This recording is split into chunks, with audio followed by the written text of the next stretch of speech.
भारत के most wanted आतंकियों के लिए पाकिस्तान दुनिया की सबसे सुरक्षित जगह रही है, लेकिन पिछले कुछ दिनों में पाकिस्तान में छिपे हुए आतंकियों की एक एक करके हत्या होती जा रही है। अब पाकिस्तान ने इस बात पर बड़ा दावा कर दिया है, तो आपको बताते हैं कि आखिर वो दावा है क्या। पाकिस्तान कह रहा है कि ये हत्याएं भारत करा रहा है। भारत कह रहा है कि ये उसका तरीका नहीं है, यानी कि अब आरोप प्रत्यारोप का दौर चालू हो चुका है। ब्रिटिश अखबार द गार्जियन कह रहा है कि इन हत्याओं के लिए भारत जिम्मेदार है। भारत कह रहा है कि ये हिंदुस्तान के खिलाफ दुष्प्रचार है। लेकिन एक सच तो ये है कि भारत के मोस्ट वांटेड आतंकी जो पाकिस्तान में छिपे थे, उनकी हत्याएं हो रही हैं। ऐसे में आखिर इन हत्याओं का सच क्या है? आखिर ब्रिटिश सरकार की नई रिपोर्ट में इन हत्याओं को लेकर क्या दावा किया गया है? तो आइए आज इस वीडियो में जानने की कोशिश करते हैं। पाकिस्तान में पिछले करीबन 4 साल में कम से कम 20 आतंकियों की हत्या हो चुकी है।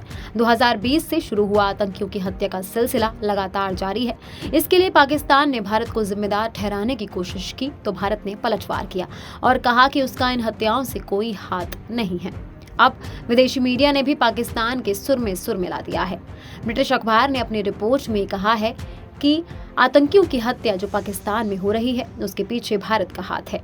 ये सब तय शुरू हुआ जब भारत में पुलवामा का हमला हुआ था। इस आतंकी हमले के बाद से भारतीय खुफिया एजेंसी रॉ यानी कि research and analysis wing active हुई और उसने पाकिस्तान में सीक्रेट ऑपरेशन लॉन्च कर दिया। द गार्जियन की रिपोर्ट के मुताबिक पाकिस्तान में मारे गए 7 आतंकियों के मामले की जांच की गई है। इनमें मिले सबूत इस बात की ओर इशारा कर रहे हैं कि भारतीय जासूसों ने पाकिस्तान जमीन पर टारगेट किलिंग की है। उनका दावा है कि 2023 में हत्याओं की संख्या सबसे ज्यादा रही है। ज्यादातर लोगों की हत्या अज्ञात शख्स के जरिए करीब से गोली मारने से हुई है।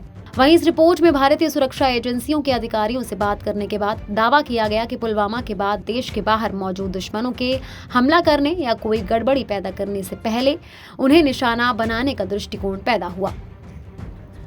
अब आपको बता देते हैं कि भारत का इस पर क्या कहना है। इससे पहले विदेश मंत्रालय के प्रवक्ता रणधीर जायसवाल भी कह चुके हैं कि पाकिस्तान में जो हो रहा है वो पाकिस्तान की अपनी गलती है। वैसे तो ये फैक्ट है कि पाकिस्तान में छिपे आतंकी मारे जा रहे हैं। गार्जियन की रिपोर्ट में भी एयर इंडिया फ्लाइट की हाईजैकिंग के लिए जिम्मेदार जाहिद अंखूद, जैश-ए-मोहम्मद के कमांडर और भारत में कई आतंकी हमलों के लिए जिम्मेदार शाहिद लतीफ, हिजबुल मुजाहिदीन के कमांडर बशीर अहमद आदि की हत्या की बात की गई है। अब ये हत्याएं चाहे जिसने भी की हो, चाहे ये हत्याएं पाकिस्तान में आतंकी गुटों के बीच बढ़ती आपसी दुश्मनी का नतीजा हो, लेकिन ये है तो मानवता के हक में और भारत के हक में भी, क्योंकि इन्होंने भारत में इतना खून खराबा किया है कि उसकी कोई दूसरी मिसाल नहीं है। इन हत्याओं के लिए भले ही द गार्जियन भारत को जिम्मेदार ठहराए, लेकिन भारत का स्टैंड बिल्कुल क्लियर है। वो ये है कि किसी दूसरे देश में घुसकर टारगेट किलिंग करना भारत का अपना तरीका नहीं है। बाकी ऐसे ही तमाम बड़ी जानकारियों के लिए आप देखते रहिए punjabkesari.com और चैनल को सब्सक्राइब करना बिल्कुल ना भूलें।